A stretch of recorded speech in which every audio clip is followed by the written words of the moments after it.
হ্যাঁ, বল। তোমার শরীরটা খারাপ, আর একদম ভালো লাগছে না। ওই জন্য তাড়াতাড়ি কালকে যে খেয়ে নি। কেন এরকম হলো আমি তো বুঝতেই পারলাম না। হঠাৎ এত মাথা ঘুরলো, আমি তো দাঁড়িয়ে থাকতে পারছি না। লাস্টে তোকে বাপি ডাকলো,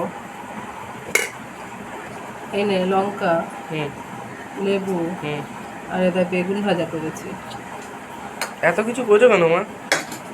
নিরামিষ খাবো কি দিয়ে? নিরামিষ? বৃহস্পতিবার। ও। এটা আলু মাখা শুকনো হুম, লঙ্কা দিয়ে মেখেছি। ঠিক আছে।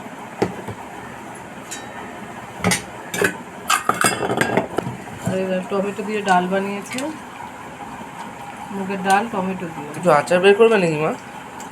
সেটাই বের করে দেবো। আর এবার সবজির ঝোল। বাপিরও শরীরটা ভালো লাগছে না, কারোরই শরীরটা যেন ভালো নেই। পটল পেঁপে পেঁপে দিয়ে ঝোল বানিয়েছি। এবার পেঁপে পটল এই সব দিয়ে ঝোল বানিয়েছিলাম। আর এনে তোর জন্য ডিম মাথা করে দিয়েছি। আর কি তাহলে আচার নিবি? এই দেবো। একটু দাও না, খাওয়াই তো হচ্ছে না। দাঁড়া দাঁড়া, ওখানে বলবি এই নে, আচার খাবি বললি, এবার বসে পড়। হ্যাঁ।